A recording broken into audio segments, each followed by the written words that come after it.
The opinions of this podcast are solely those of the creators and do not reflect the opinions of the filmmakers involved. If you are of legal drinking age, feel free to have a drink with us, but please do drink responsibly. You're listening to Cole-astic Cinema. They're heading for the canyon. They're going back to the Citadel. It's a bold strategy, Cotton. Let's see if it pays off for them. Damn you, Salazar! With your hosts, Fabian Salazar. Fucking Lee Major shows up with a minigun. I'm like, and Cole Butterfield. There be scary ghost stories and tales of the glories of Christmases long, long ago. Where we talk about movies. Most of the time. I hate a lot of things that people love. I hate gifts, Christmas, soup. Soup can go fuck right the fuck off. Right in the soup season. Yeah, exact fuck soup season, man. So come along for a ride and have fun. Noise, making that noise downtown, rocking, fat, sucking, cock, and wait. And I'm Welcome to Cole-astic and Cinema. I'm gagged and bound. There we go. There it is. Welcome to Cole-astic Cinema. As you can see, if you are a YouTube watcher, thank you for watching us on YouTube. We really appreciate it. We appreciate all of our fans so much. Thank you for allowing us to continue to do this. This has been a blast. And I think this marks almost our 2-year run. Oh my God, really? Something like that. Maybe a year. I don't know. How long have we been doing this? Time means nothing, man. Oh, no, we started in March 2023. Yeah, so we're almost at 2 years. My God, that's wow. And we're only going uphill. So thank you for continuing to support us.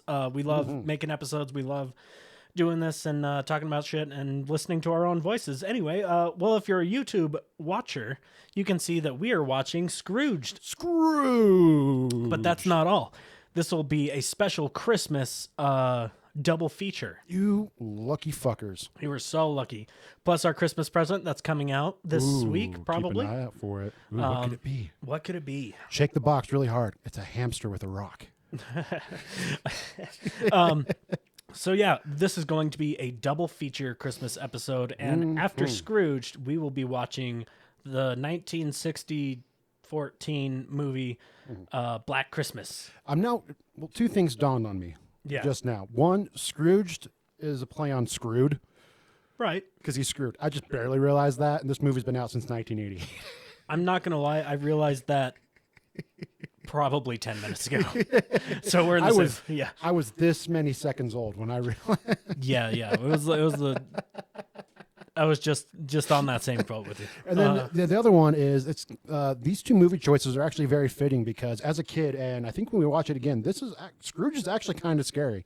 Yeah, it's got some fun horror elements. It's tagged as a remember. dark comedy or stuff like that. So it definitely has some fun horror elements, which ties into that subject material of Christmas Carol, because back in the day they used to tell ghost stories around Christmas time, which is why you have in that Christmas song, there be scary ghost stories and tales of the glories of Christmases long, long ago. I did see that. There was a post the other day, or like the first two lines are like joy, and then there's just the guy like ripping a cigarette.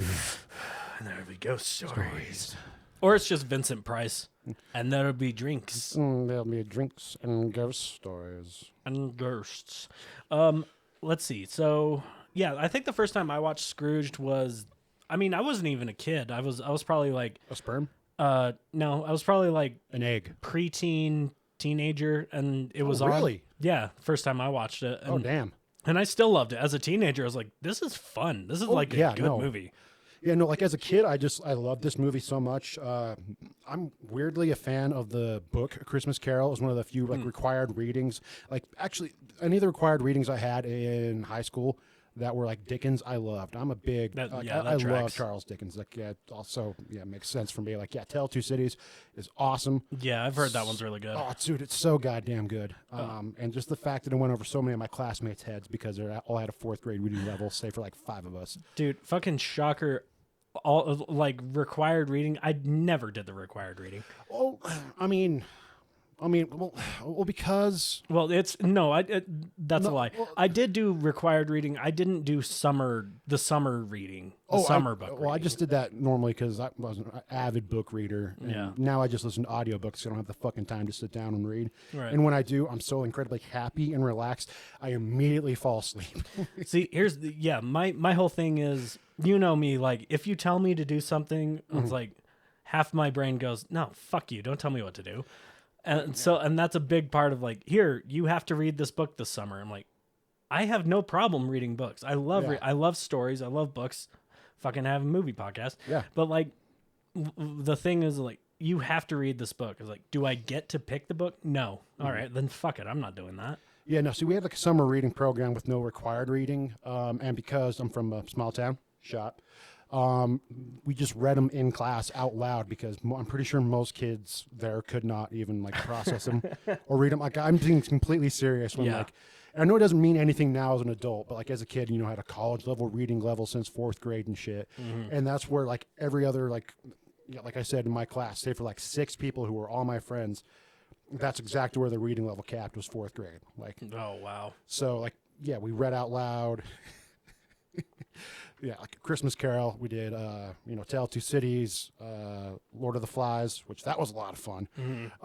My brother had to read Lord of the Flies. Yeah, I think he just watched the movie. He did so him and I both did the same thing where he's like, fuck the book, I'm just going to watch the movie. I did that same thing with Aragon. No. Dude, that movie was terrible. Oh, I know the movie was terrible. I just watched it to be able, because at that point, for whatever reason, we had to read the book and then take a test and get points for like your extracurricular reading like and the STAR reading program. Yeah, something like that. So I just watched the movie to get enough information, like to be able to take the test, and I fucking passed. I got like a 93. Jesus. Yeah, no. Oh God, man, I hated when we'd do the read out loud reading just because I read so much fucking faster than people like can fucking speak a goddamn book. Yeah, fucking frustrating. I'm pretty sure I read To Kill a Mockingbird 2 times in the span that it took us to finish it once. That was I like some of them when you get to like the like. Yeah, these are the books you should read. Like these are the good books. Those ones I actually really enjoyed. Like I stole the school like. You know, they hand out the books in, it was my English 1010 class because I was taking college in high school, right? And we read Great Gatsby. So, you know, they pass out the books and everybody can follow along while the teacher reads. I stole that one. Nice. I never gave it back. I was like, I love this book. This book fucking rocks. Yeah, I've stolen a fair amount of books back. I'm pretty sure most of the Animorph books that I have, I stole from the library. Nice. What was the other one that I really liked of Mice and Men? Dude. But again, it was a college class, so I was like, Yeah. I'm reading shit that actually fascinates me and is good. Yeah. Oh, dude, Mice and Men is fantastic. Gary Sinise does the audiobook version because he was also in the movie with John Malkovich. Fantastic job, dude. Yeah, hits so goddamn well. Yeah.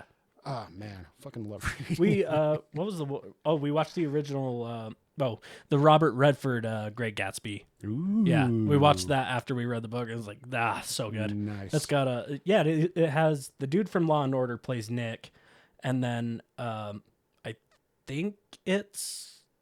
What's her name? Rosemary. Mia Farrow. Yeah, it's Mia Farrow as the love interest.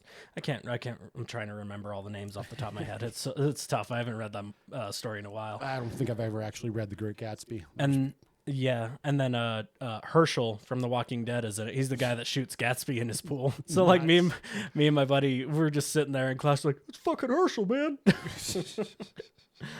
Oh yeah. Anyway, let's get into we haven't even started this shit yet. That's right. Movies, not books. Movies. All right. So Scrooged came out in 1988. It's the same age as my brother. Nice. Let's see. It was directed by Richard Donner, written by Mitch Glazer, Michael O'Donoghue, and Charles Dickens, based on characters by Charles Dickens. Right. Stars Dan Aykroyd, Carrie Allen, and John Forsythe. The Spaceballs joke. Spaceballs. Or not Spaceballs, Space Jam. Space Jam joke. Bill Murray, Carrie Allen, John Forsythe, and a litany of other fucking character actors and everything. The cast is just stacked. It was filmed in Ontario and New York. It was made for $32 million and it made back $60 million. So, on paper, this movie bombed. Technically, if you want a movie to be a success and not a bomb, you have to make back double your budget. And they were just under. I mean, okay, all right, whatever, fine. But I mean, I'm glad to hear it did so well because I know that Bill Murray was not a fan of this movie. Roger Ebert called this the worst adaptation of A Christmas Carol ever. Fuck Roger Ebert. Like apparently, like Bill Murray and Richard Donner didn't get along on set. Bill Murray improvised a lot of shit, and just like everything I was reading was just people like pretty much whoever was involved with it, just tearing it apart. Which is so funny because it is like I'm pretty sure it is a beloved Christmas classic. Yeah. Because I see it playing like every time as soon as Christmas starts, Scrooge will pop up on screen at some point in time. People love this movie. I loved this movie as a kid. Loved it as a teenager. So much fun. Carol Kane is hilarious. I love her in this movie. But everyone hated it, and it didn't, and it bombed, which was fucking weird. There's something ironically funny about like kids movies, like just the laughing high and joyousness of everything when the movie comes out, and then hearing the behind the scenes, like everybody was like one sentence away from stabbing each other. Yeah, like it was even Paramount required them to like they tried taking Christmas off because when they started filming it, like they're going to take Christmas Day off, because people take Christmas Day off, and also it's a Christmas movie. Why the fuck wouldn't you? Yeah. But Paramount insisted that they film. So what Richard Donner did was he fired everybody on the 24th and then hired them all back on the 26th. Dude, fuck yeah, I love that. Just so they can spend fucking Christmas with their families, which is dope. Yeah. And fuck, man, I'm excited to watch this movie again. But I will be honest. Longtime listeners probably don't know, or anybody else. Actually, everyone who knows me knows that I fucking hate Christmas so goddamn much. I am definitely a Scrooge. Bah humbug. I'm not going to learn to fuck. I still treat people right, but also fuck Christmas. So I'm excited. But I am excited to watch this because even if outside of the whole Christmas element, this is I think it's just a fun comedy. Yeah. And also terrifying as fuck. Oh, I'm in. I'm so in, so sold. I don't know if we're doing a double feature, we might as well move it along. Let's keep it kind of short. And also, it's another movie that we've both seen and both liked. So yeah. Mostly, we're going to have to get to the point where we just want to fucking talk about it. So, yeah, I say we keep this one short. It's a double feature. Once again, you lucky fucks. Yeah. God, why are we so good to you? So, yeah. Not ad break time. It's time for script. It's time for a script reading. And this script reading is going to be not from the movie, but from a stage adaptation of A Christmas Carol, which is one of the most adapted pieces of work ever. It's also a novella with an incredibly long title. I love this story so much. And if you haven't had a chance, check out Jim Carrey's 2009 A Christmas Carol because it follows the book really well. The one with the dead eyes. Yeah, with the dead eyes, man. It's fucking terrifying. All right. Let's see. You're Scrooging it up. That's right. I'm going to Scrooge it up a little bit. I'm going to get all Scroogey with it. Okay. All right. Whew, okay. So we're going to start there. Okay, so the scene we're starting with is, he's just seen the ghost of Jacob Marley and his doorknob, or his door knocker, I think, at the time. And then he's freaking out. He's getting ready to go to bed. And so we're going to be doing the appearance of Jacob Marley and then dabble a little bit into the spirit of Christmas past. Ghost, spirit, whatever. Spectre. Okay. All right, hey, here we go. We're going Joe Biden. It's humbug. Still. I won't believe this. Spirit, what do you want of me? Much. I'm sorry. Who are you? Ask me who I was. Pedantic. All right. Who were you then? In life, I was your partner, Jacob Marley. Oh, no, that's not possible. Jacob Marley's dead. 7 years this night, Ebenezer Scrooge. Why did you come here? I must. It is commanded of me. I must wander the world and see what I can no longer share, what I would not share when I walked where you do. You wander thus? The chains? Look at it, Ebenezer. Study it. Links I forged each day when I sat in these rooms. Greed, Ebenezer Scrooge. Wealth. Feel them. Know them. Your chain was this heavy 7 years ago. Yours is a ponderous chain. Oh, Jacob. Old Jacob Marley. Hey, buddy, pal. I'm not joking. Speak comfort to me. Fuck you. I'm not giving you any comfort. Dude, I know not how you see me this night. I did not ask it. I am commanded to bring you a chance, Ebenezer. Take heed, so that you have hope of escaping my fate. Oh, yeah. I will. Thank you. You're a great friend. Oh my God, shut up. You'll be visited by 3 spirits. Oh, is that the chance you mentioned? Yeah. Oh, hell yeah, I did it. Although, I think I'd rather not. Dude, if you don't, you'll walk where I do. Burdened by your riches, your greed. Expect the first tomorrow when the bell tolls 1. I got a lot of things going on right now. Can I just take all 3 at the same time? You know what I mean? Why am I going Bill Clinton now? You know what? Let's go more Bill Clinton. Hell yeah. Can I get all 3 spirits at the same time? Let's go. No. Expect the second on the next night at the same hour. The third upon the next night when the last stroke of 12 has ended. Oh, man. Oh, but Jacob, I gotta say, that is fantastic what you're rocking right now. I love those chains. Stop. You'll see me no more. And for your own sake, remember what has passed between us. We fast forward to the next night. All right, in this spirit of Christmas present past. Ya Ebenezer. What? You're the spirit. Who was coming was foretold to me. Yeah. I can't stick with an actual voice. We're just going to bounce around a little bit. Who? Why? Where? And what are you? Yeah, I'm the spirit of Christmas past, B. Like long past? We're talking ancient history? Nah, Scrooge, your past. Damn it. I started going Christopher Walken there for a minute.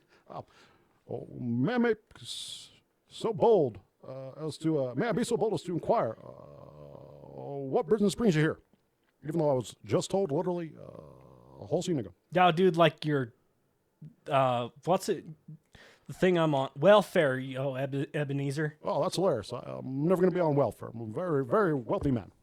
Both in money and nothing else. Yeah, come with me, dude. Well, I'm much obliged, I'm sure. I can't help thinking, but a good night's sleep would be much better for me. Yo, I said fucking walk with me. I'm still mortal. I cannot pass through air. Yeah, touch my finger. Whoa. At least buy me a drink first. How far into this are we going? Just until, fuck. Yeah, we'll just do this last line right here after I touch your hand. All right. Gently caress it as you make me intangible and we whisk off to a... Yeah, dude, I can't believe you touched my hand. I just scratched my butt. You got really hairy palms. You should probably get that addressed later. Oh, yeah, my wife keeps telling me that, and I'm starting to lose my vision a little bit. I think I've been jacking the Peter too much. Oh, my God. Good heavens. I know this place. I was a boy here, and it was definitely in America. Even though this is set in London, and also I do believe that he was born here. Just a side note. Jesus. 1,000 hopes and prayers and joys and cares long, long forgotten. You know, like when you're a kid. They come flooding back to me. Oh, let's see. There's Tom and George Jenkins. And there's little Jimmy Little. We were very good with names. He was so small. Then he got weirdly big. Out of nowhere. Stretch marks for days. Yeah, they can't see you, dude. Oh, but man. there are shadows of what has been. Oh, well, I think we can call it right there because then it's going to be a bunch of little boys talking to each other. One of them fat shames one of them. His name is George. Fun fact, Cole was actually in this play. He had to learn his lines in 2 days. Were you Fat George? I was not Fat George. I Okay, was good. Just a character. I think his name was Frank or something. Yeah, I had to learn the lines in 2 days. And I did a great job. I'm being completely serious. Sweet. Sorry, everybody. I had to give that little tangent. I forgot to mention that actually. Like, yeah, no, I was in this play. I think you've told me that before. Yeah, I think it was because like one of the one times like I really had my ego just fluffed because I auditioned for the play while I was doing All Shook Up, and that took up a lot of my time. So I missed a fair amount of practices, and then I kind of just came in at the last minute because they asked for me, and they're like, oh my gosh, it's Cole Butterfield, which was, well, Cole Meek actually, because that's what I went by, long story. Yeah, they were like, oh my gosh, it's Cole Meek. Cole Meek's here. Like, it was weird to kind of just have like a bit of a clout behind me just from doing high school performances. And so we just did this in community theater, learned my lines in 2 days, and everything. It was fucking lit. Nice. And on that note, we're going to go watch Scrooge, let you know what we think when we come back. Mm-hmm. Why did you do that? Sometimes you have to slap them in the face just to get their attention. Put a little love in your heart. Dude. That was just a really, really fun, just great Christmas movie. Dude. Great fuck. Christmas movie It's all around. So much fucking fun. Like, I forgot. I've hated Christmas for so long I haven't watched any Christmas movies. And goddamn, that was... I'm glad it held up. Yeah, yeah. And then, I don't think, like, I would say it, like, 90% holds up. Like, yeah. There's only a couple of them that I missed, but that was like timely jokes, not like uncomfortable. Like, oh, we've moved past that. Which I'm glad because a lot of the older movies we watch is like, ooh. Yeah. But no, like this movie holds up pretty well. I'd argue it's one of the better Christmas movies I've watched. Just a good fun time all around. I'm not sure if I took any notes. I know I might have taken one close to the beginning of the movie, but yeah, I did. Okay. Oh no, that's for Black Christmas. That's for our next episode. No, I didn't take any notes for this one. I mean, do you really need to? I mean, I imagine you've seen it like enough times. This is pretty much just like refreshing everything in your mind. Basically, yeah. With the exception of the beginning, which I also forgot how it starts off. Dude, the beginning's fucking awesome. It's fucking great. Like, I forgot for a second, like for a minute, well, with how it was pulling in, and because this is a classic Danny Elfman score. And there's clearly... Did we mention that Danny Elfman did the score earlier? No, we didn't. Okay, so yeah. Yeah. In fact, the actual score itself wasn't released until like 2006, and he had like 34 tracks for this whole movie. A good chunk weren't used. Wow. Yeah, but awesome. This is obviously like a classic Danny Elfman score, and then you have like the nice like little zoom in everything on this kind of claymated... North Pole Christmas town, and almost close enough to claymation. It's live action, but they all their makeup and props and everything are it's to give pay homage to the Rudolph the Red-Nosed Reindeer, Rudolph and Frosty the Snowman. Yeah, which was awesome, and I get, but for a second there I thought you picked the wrong movie. I was like, wait a minute, are we watching Nightmare Before Christmas? What the fuck is going on? Or like it looks very much like the beginning of Elf and everything. It's so got really confused for a second. It's like, oh wait, no, until the terrorists come in and start shooting guns. Holy shit. As soon as the fucking Lee Major shows up with a minigun, I'm like, what? There was an ad for a movie within a movie, and I was like, if this was a real movie, I'd watch the shit out of that. Fucking kidding me? This $6 billion man fucking taking on all these terrorists trying to shoot up Santa. Dude, like, if that was a real thing, I'd watch the shit out of that movie. Oh my god! I was like, people are like, oh, what about your Christmas action movies nowadays, like Red One? I was like, no, we need hard R action. We need 80s hard R, like an R-rated movie. An R-rated movie advertised to kids style, like, let's fucking go. With also all the cheesy fucking like little sides, like, I just want you to know, Jim, you've been a very good boy this year. Jesus. Oh my god. Dude, you got to bring back like bring back fucking Batman Returns. Mr. Freeze goes like, get iced. What killed the dinosaurs? The Ice Age! Let's kick some ice. My favorite thing, though, with Schwarzenegger in that, just a quick little side, because I watched it a while ago, just to kind of refresh myself, and was like, this really is... Oh, and it's terrible. It's a terrible movie. Yeah. But my favorite cold pun that Schwarzenegger does in that movie is instead of saying nice, he's ice. Yeah. Ice. It's like, you... Jesus, man. Oh, my God. Allow me to break the ice. And here's to make your life a living hell this year. hell freezes over. Dude. But let's see. Favorite parts of this movie, just all the slapstick. I'm a dude. One of my favorite shows watching or growing up, just watch every fucking day for the longest time was Three Stooges. Oh, absolutely, slapstick just hits me in the face so happy. Nothing God is damn it, I love funnier slapstick. than videoed physical violence than abuse amongst people. Yeah. Dude, it's so it's so good. All the Ghost of Christmas Present is just the slapstick. Dude, gold. Yeah, Carol Kane is queen in this movie, man. I love her so much. That whole bit with her, that whole stint, which is longer than any of the other ghosts for a good reason. Yeah. She just fucking owns it. And you know the whole lip pulling part? Yeah. She actually pulled so hard once and like him fighting that he actually like tore his lip and had to take like 4 days off from filming. Ow. And she also felt really bad about the physical abuse she had to visit upon fucking Bill Murray because Carol Kane, Carol Kane is a sweetheart nonetheless, but she's also just a fucking comedy genius, man. I love her so much. She is. It's like sometimes the truth hurts. Oh, look, Frank, a toaster. So good. Yeah, just had a great time watching this one. It was God, yeah, no, like fun throwback, fun. Just like it good time Christmas movie. almost made me like Christmas for a second. And also, and it's got your tug your heartstring moments in it and everything. I cried. You saw. I cried right at the very end. I heard you crying. I didn't see it though. I was watching the movie. No, we looked right at each other right at the very end, and I had literally both eyes stream Niagara Falls, Frankie Angel. Well, that was good too. Yeah. But no, like it definitely has its heartstring moments. Well, it's good. Especially what I find at the end when he's just going off about what like the actual meaning of Christmas and this carrying with you throughout the year, which is something I really like, and it's part of the reason why I hate Christmas is that whole. Actually, besides all the other tangents people go off on between the capitalism, the consumerism, the unnecessary stress on poor families. Realizing personally as a kid that there is no Santa because all your bullies are getting Xboxes and PlayStations and shit, and you're getting church clothes and socks.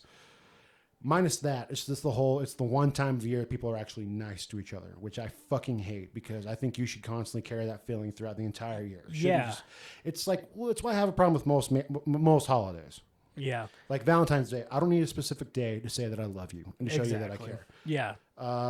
Thanksgiving. I'm gonna go like all out and like extra with it on Valentine's Day.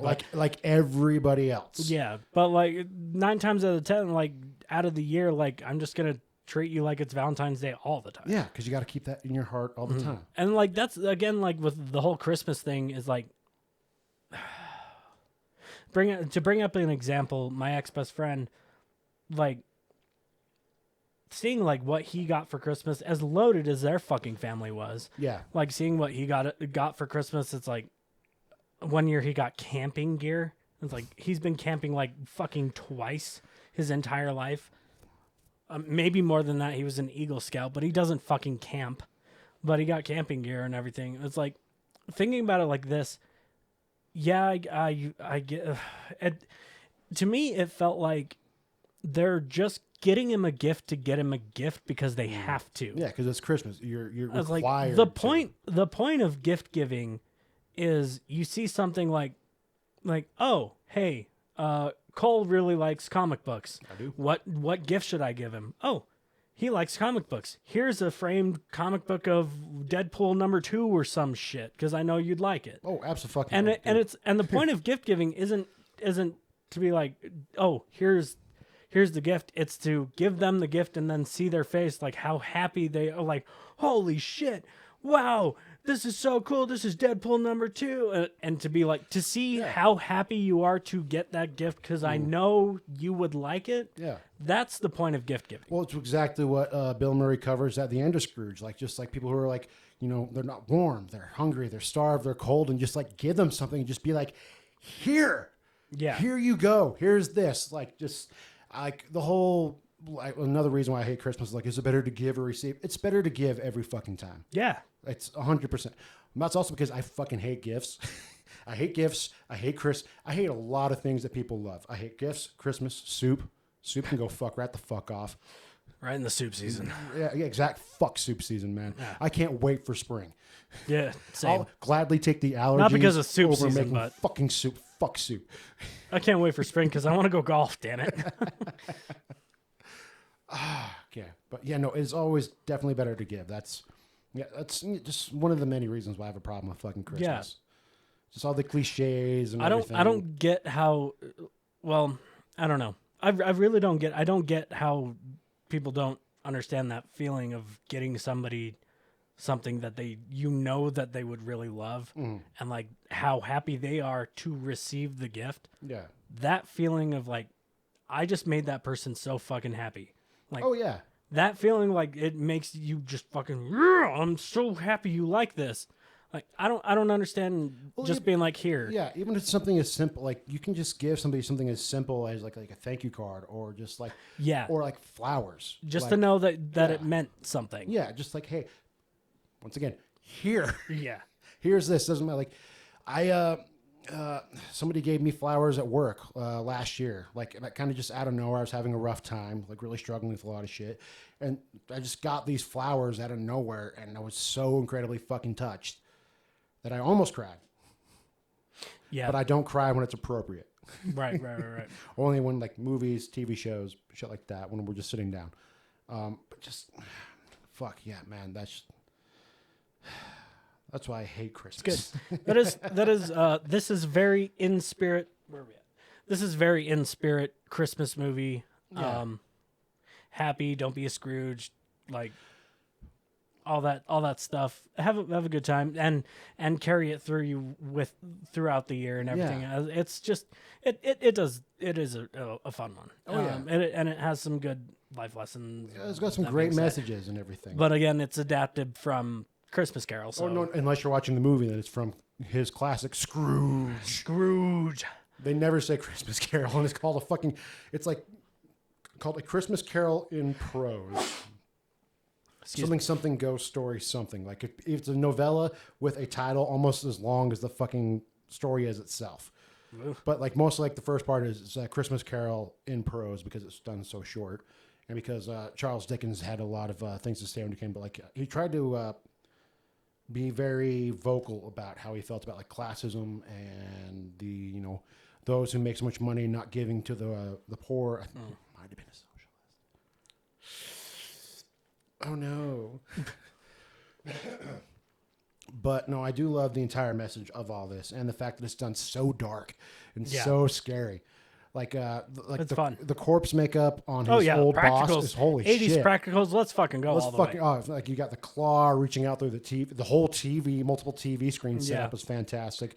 But like his old boss like ripping his the muscles and tearing away the arm and just his that whole was get up fucking together, solid. like slapping himself and dust coming out. Yeah, so his good. lack of eyes. So much fucking fun and so goddamn good. Like, I don't understand how people hated this movie. Like, maybe I'm, kind of blinded by nostalgia, but I just feel like I came with this from especially from a cynical point of view when I no longer care about Christmas. It's still fucking enjoyable and a lot of fun, and it almost makes you get involved with the reason for the season and all that shit. Yeah. And I mean, I know we got to keep this one kind of short because we got another fucking movie to get to. But my favorite thing about this movie is the running bit of the censor lady just getting fucking injured she's getting crushed. Oh, gets God. knocked on the head with a street lamp. Gets ran over by a barrel. Oh my God! That is it's just such a random weird thing to just have throughout the entire thing. Fuck, man, I don't know how much longer you want to go because I could talk about this movie for a while. My only other point would be the. Karen Allen as Claire. Yeah, she's fantastic. Holy shit!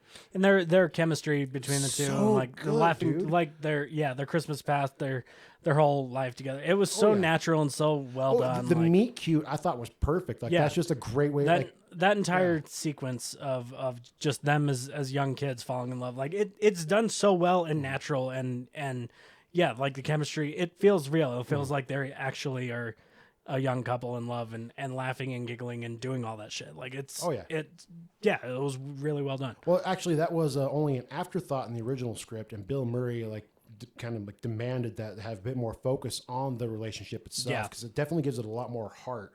Yeah, it should be focused on that's a good note from him being like, look, you want this relationship to mean something in the end. We have to spend time with it. Yeah, whereas like in the original Christmas Carol, Scrooge's relationship with Belle, which is the original name, which is also the name of the taxi company that the Ghost of Christmas Present is driving. Good plug. Yeah, I notice things.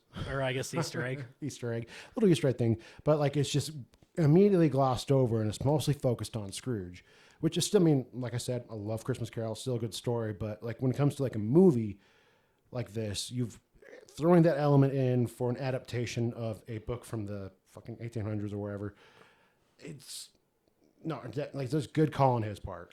Like, yeah, and with how much she contrasts this character to how much she loves and cares and gives, that I would argue like that relationship needs to be developed. That needs to happen. You can't just throw her character out, and you can't just have her as like a reward piece for him at the end, which like again at that time period probably would have made sense. Be the case. Yeah. But no, like actually developing her as a character and their relationship, like that makes it weigh so much heavier when he's finally like, Claire, I love you. I want you back. Yeah, and also, I've learned my lesson. And I agree that you're right, because she's the philanthropist. She's volunteering. She's doing all the stuff. She just always cares about people and does such a good job at that. Yeah. And yeah, just pretty much just like, hey, no, I finally get it. After I said some horrible shit about, oh my God, Bill Murray is such a great dick. He's such a like a when you want to root for him once he starts learning, but then he reverts. It's like fuck off, dude, you piece of shit. Oh my God, it is uncomfortable how good of an asshole you are. It's frustrating when he's like he's slowly learning, but he doesn't learn every. Yeah, it's frustrating when it's like, dude, come on, get a grip, learn your lesson. But also, this is a universe where Christmas Carol exists, so. You know what lessons you're supposed to learn, man. Come on. And he does kind of play into it a little bit, being like, I get it. You're the Ghost of Christmas, whatever. You're gonna teach me this. So it's fun that they kind of nod to it, like, yeah, he knows it's happening, but they don't linger on it at all. I mean, definitely, I think a worse movie would definitely linger on that, like, oh, you know what's gonna happen. Yeah, and then set up all the jokes and blah blah blah, Joss Whedon dialogue and all that shit. No, I think they wrote it very well to where it's like a wink to the camera once and then move the fuck on. Like, know how in the book he says it's just a bit of bad undigested potato? Well, guess what he's drinking? Vodka, which is bad undigestible fucking potato. And it's also Stoli. So Jesus Christ, this guy is like working at the top company for a TV firm and he's drinking Stoli? Yeah. Get the fuck out. No, man, no. Not fucking Stoli and Tab. Yeah, Stoli and Tab. What a combination. What a fucking winner this guy is. Well, I guess if he's at the top of this company, he's not going to waste his money on high-end alcohol. True. Okay, he would be a miser, much like Scrooge was. So, yeah, Stoli and Tab. I would agree. That's probably... Well, Tab... Stoli and Tab, and they probably got money for their product placement, too. So, that fucking plays in. It's like, hey, it's cheap. I'm not going to waste my money on good alcohol, and they're paying me to have this in this movie. It works both ways. And it's giving me the worst goddamn fucking hangover because of how... Oh, God, you know it. Jesus fucking Christ. I remember drinking Stoli when I first started drinking, and holy shit. I've never drinking Stoli. Oh, my God, dude. No, there's a time like... My hangover would just be purely Tab. Not even with alcohol. Oh, no, dude, this is just a pure potato hangover, man. Fucking hell, man. Lights are bright. It's just like one of those pounding lights are bright. Just like turn off the lights and leave me in the darkness. Hangovers. Like sweating it out. And shit. Like God, that would because your body is like completely rejecting this poison. There's some poison your body will take like a bit easier because it's like, oh, this is nice. We can do this. Some hangovers you gotta sweat it out. Like you're fucking like you legitimately poison yourself. That's all drinking is. Oh yeah, and you've got to pay the price depending on how like shitty it is. I think I got alcohol poisoning off of Stoli. Nope, that was Everclear. That tracks. Everclear and Sunkist, because that was the only way to make it palatable. To reiterate, drink responsibly. Please, guys, take it from some veterans when it comes to drinking irresponsibly, especially me. I've done some incredibly irresponsible drinking. Please drink responsibly. Just drink responsibly. And also don't drink and drive. Absolutely not. Do not drink do and that. drive. Especially Especially during a time where you have Lyfts, Ubers, anything fucking else. Yeah. If you can afford a couple drinks at the bar, you can afford don't buy that last drink, spend it on an Uber. Yeah. Or a Lyft. And also a positive about this holiday is they do a lot of discounted ride sharing things. Oh, that's good. Because It's the fucking holidays. You're with Yeah, your you family. know people are gonna be You'll fucking go and be toasted. drinking, man. Yeah. People are going to be toasted. Yeah, They that's need how some you rides. put up with and family. seeing all the other YouTube channels like plugging not drinking and driving, like it's a huge thing this time of year. Even Hopkins has actually got like based on the Don't insurance. say that name. I'm gonna bleep it. Sorry. Even the place where I work has a little agreement with, like, we have like a sign posted where you get 10% off of an Uber. Just like, man, make sure you get home responsibly. Just get home responsibly. Keep Christmas in your heart. All that other bullshit. All sentimental candy floss. I'm telling and you, twinkle lights. if he would have been paying me, I would have kept him on a sponsorship. Yeah, no, that's fine. But yeah, that just came to mind, mostly just connected to the thing. Just, fucking drive safe, assholes. Don't be like the fucking cabbie in Scrooged. To where He's just fucking blitzed. Oh my God, dude. Smoking his blunts the entire time. And Jack the Hennessy off of Bobcat Gold. Yeah. Which, first of all, my It God. was Bobcat. It was Yeah. Bobcat, and not doing a voice until the very fucking end. Where it's like, oh, I forgot that Yeah, when he's super fucking toasted. I do this all the time. I forgot. I'm the last actor to do that. People realize you can talk normal. Yeah. Okay. I think that's gonna move us along to our second episode. Yes. We're gonna go for our next movie in our double feature, and we will come back after the break.